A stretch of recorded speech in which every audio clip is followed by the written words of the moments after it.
I'm so excited to bring out this really exciting, talented actor who has been obviously in a huge Sundance hit, Patty Cakes, Netflix hits like Dumpling, and the new series Unbelievable, which is great if you haven't seen it, and was in a short, Skin, that won the best short Oscar this year. So she's had quite a year, and we're so glad to have her with us today. Danielle Macdonald.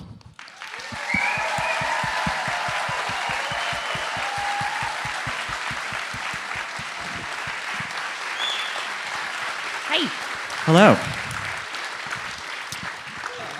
So I think you were in the back for a little of that, watching a bit of the end, weren't you? Yeah, I watched the end in the back there. That was weird. It must be kind of an interesting revisiting, because you shot this a few years ago now, and so do you remember the making of it, watching it back now?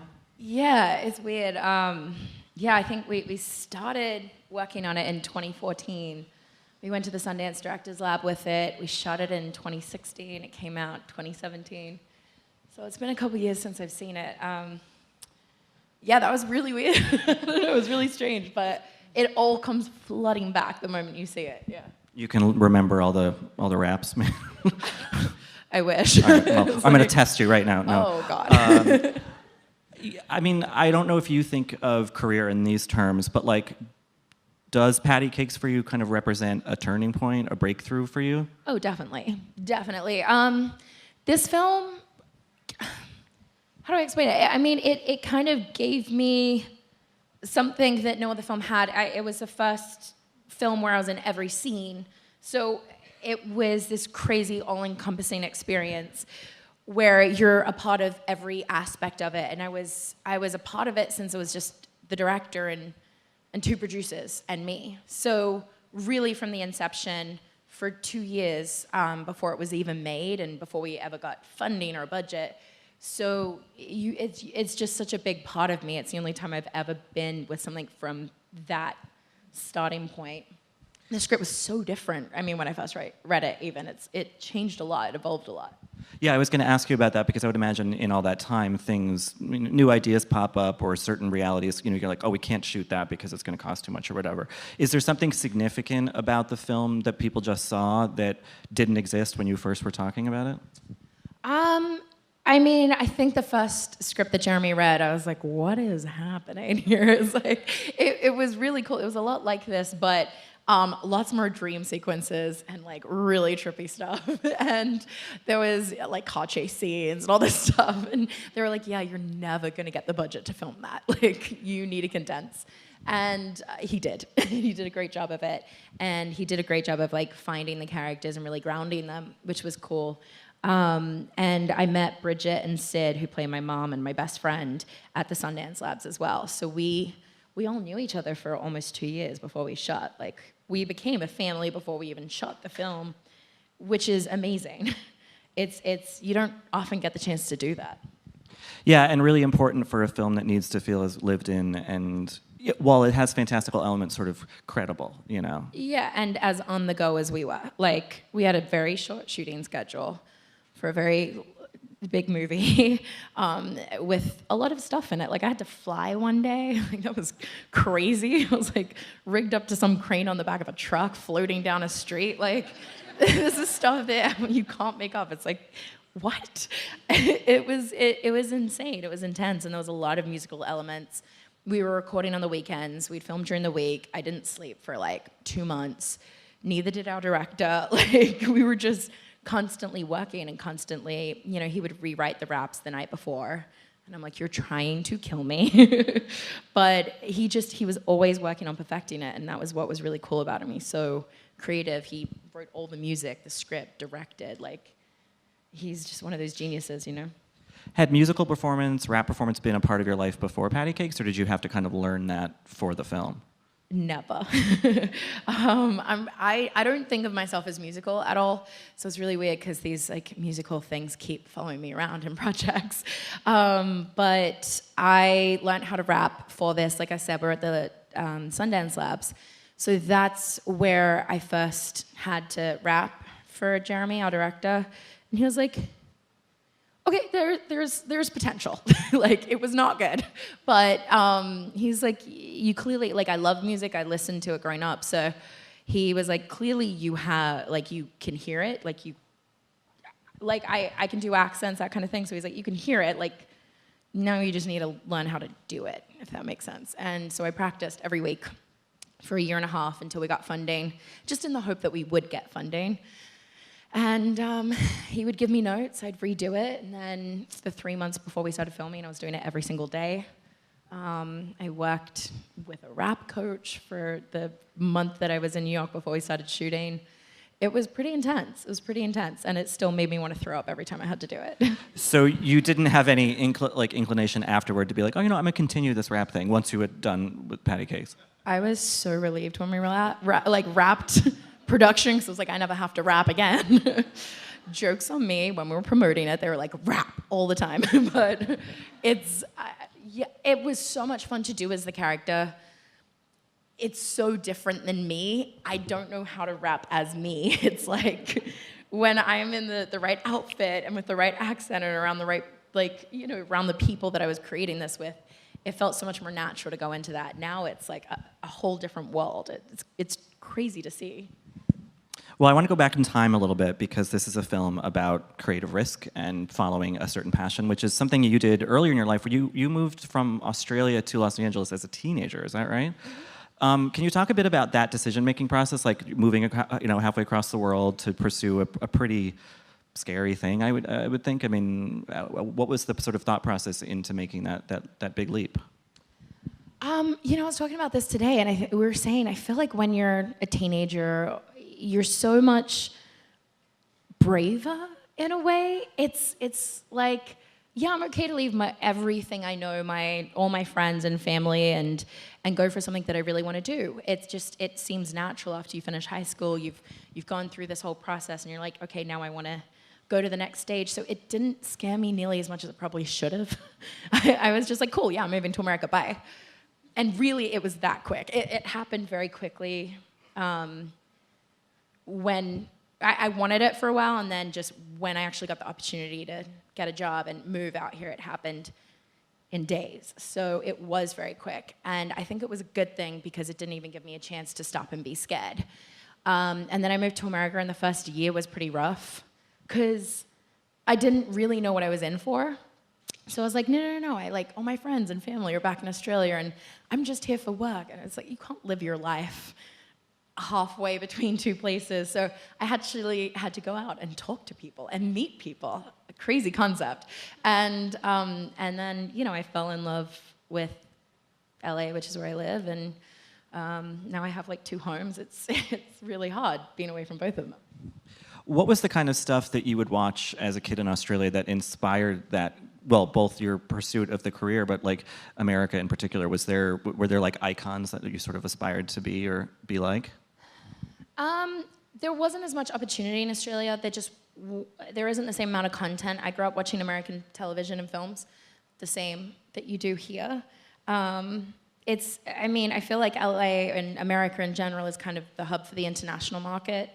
It's really a very small industry in Australia. There's like Home and Away and Neighbours. I don't know if anyone knows what they are, but we have 2 soap operas that are very famous, and most Australian actors have probably been on one of them.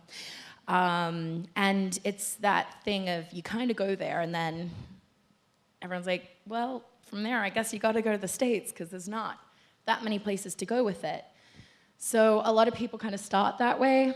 I had an agent in Australia, and I couldn't get any auditions. So I was like, okay, I think I need to go to America because that's where more opportunity is. And then I got an opportunity, and I booked a job in America. So that's what brought me out here. And there's so much more. And growing up, I always loved film. Alias was like really cool for me when I was a teenage girl. I was like, yeah, she's a badass. I want to do that kind of thing. Like, I don't know, just there were certain things that spoke to me. A lot of strong female characters were always like, really, I don't know, got to me. But movies in general always did. Like, my parents got annoyed at the amount of DVDs I wanted to rent growing up. They were like, come on. The good old days of the video store. You have this huge Sundance hit in Patty Cakes. Did you notice an immediate change in your career, or offers, or rooms you were able to get in? Like, post Park City? Yes. Yeah. Like, yes. It was strange. It's like you have a career and you're you're building up credits, you're auditioning, and you're working towards something, and you're like, I don't know where it's gonna go, you're just going for it. And then one indie movie that you do on practically no budget that you didn't even know was gonna happen hits at a certain festival, and all of a sudden there are doors that you didn't know existed that are suddenly opened, which is kind of crazy. It's really, really crazy. So yeah, there was a huge shift, and all of a sudden I had opportunities I couldn't have imagined before that. And it's really incredible. It was very overwhelming at first, but I'm also so grateful because it allows me to be in this industry and keep creating and do what I want to do, and that's an amazing thing. Yeah, and a recent big project you did was Dumpling, which is an adaptation of a really beloved YA novel. Here you're at Netflix, which is this huge company with a lot of money, or sort of virtual money. You're co-starring with Jennifer Aniston. There are these Dolly Parton songs. What does it feel like to go from teeny tiny indie to something that has a bit more infrastructure, I guess, supporting it? Do you feel like is acting the same on both those projects? Well, Dumpling was kind of the first thing I got after Patty Cakes. It was the first film I got. So it was kind of surreal to go from this level to, you're Jennifer Aniston's daughter. And I'm like, how do I do this? Like, how do I process this? It was crazy. What's the question again? I'm sorry. I'm just curious, like... I'm like, wow, that was insane. I think you've done a lot of interesting, like, scaled stuff, like some bigger things, some small things. And I'm just curious if, like, your acting feels different on like a really, really indie set versus something with a bit more, I don't know. So weirdly, Dumpling actually was an indie. We got acquired by Netflix after we made the film. So we shot it as an indie. We didn't have a huge budget. And we had basically the same shooting schedule that Patty Cakes had. I again didn't sleep for 2 months, and it felt very similar in a weird way. It just felt very similar, and then Jennifer Aniston, if that makes sense. Like, it was like a weird mix, and it was one of the most fun experiences I've ever had. Like, I got along with those girls so well. We still see each other. It just felt right. It was really cool, but immediately when I finished Dumpling, I did Bird Box, and that was a Netflix film already with a big budget and big names, and that was entirely different. Yeah, that felt really, whoa, this got loud. That felt really, really different, and there was all of a sudden time, and I was like, what? We don't go overtime? That's so weird, like 12-hour days, this is crazy, and you got your full turnaround, and like, I don't know, it's a lot slower moving, I find. I don't know, it feels like a little bit more calm, I guess. On a big budget thing, it just feels like time is money and there's more of both. Yeah. Basically. Well, I think a lot of filmmakers would agree with you on that. Yeah. So also with Netflix, you have this incredible series, Unbelievable, where you have a really tricky part to play. You play a woman who was raped, and her rape is, unbeknownst to her and the detectives initially, related to a kind of interconnected thing. It's based on a true story. Mm-hmm. Can you tell me a little bit about that process and how you as an actor approach such sensitive material that could be triggering to people or whatever? I mean, how many of those concerns do you have in your head when you're doing the actual performing? A lot. I think the first thing, when I read Unbelievable, it was so much about are we telling the story in the right way?